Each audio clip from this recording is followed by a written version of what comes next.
আসসালামু আলাইকুম, welcome to Sharmin's kitchen.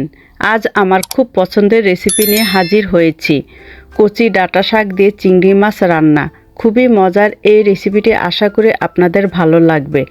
যদি আমার রেসিপিটা ভালো লাগে, পাশে থাকা বেল বাটনটি চালু করে পাশেই থাকবেন।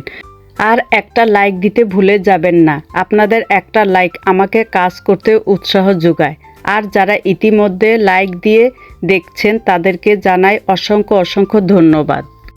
এখানে আমি এক আটি ডাঁটা শাক নিয়েছি আর নিয়েছি 20-25টি চিংড়ি মাছ। তো আর কি কি উপকরণ লাগবে রান্না করতে করতে আমরা জেনে নিব।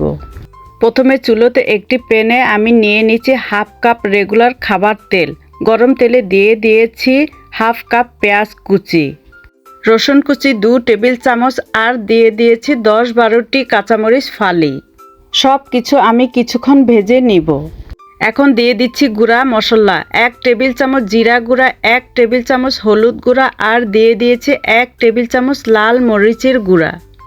আমি একটু ঝাল পছন্দ করি, তাই ঝালের পরিমাণটা একটু বেশি দিয়েছি। আপনারা আপনাদের পছন্দের মতো ঝাল কমিয়ে বাড়িয়ে নেবেন। সামান্য পানি দিয়ে এবং স্বাদ মতো লবণ দিয়ে মশলাটা আমি কষিয়ে নিচ্ছি। এখন কুটে রাখা চিংড়ি মাছগুলো দিয়ে দিলাম।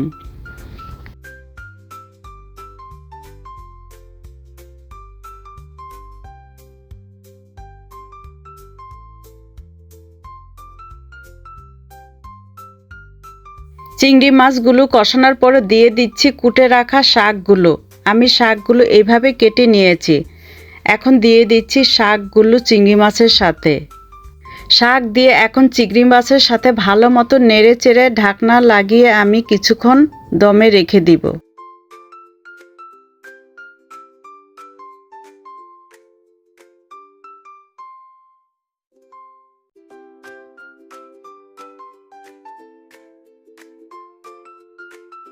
এখন ঢাকনা খুলে নিব। দেখুন শাকের পরিমাণটা অনেকটা কমে এসেছে।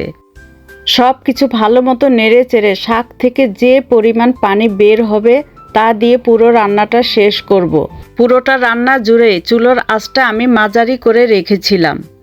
কচি ডাঁটা দিয়ে চিংড়ি মাছ রান্নাটি আমার পরিবেশনের জন্য রেডি হয়ে গিয়েছে। সম্পূর্ণ রেসিপিটি দেখার জন্য আবারও জানাই অসংখ্য ধন্যবাদ। আবার দেখা হবে অন্য কোনো রেসিপি নিয়ে। ততক্ষণ পর্যন্ত ভালো থাকবেন। আল্লাহ হাফেজ।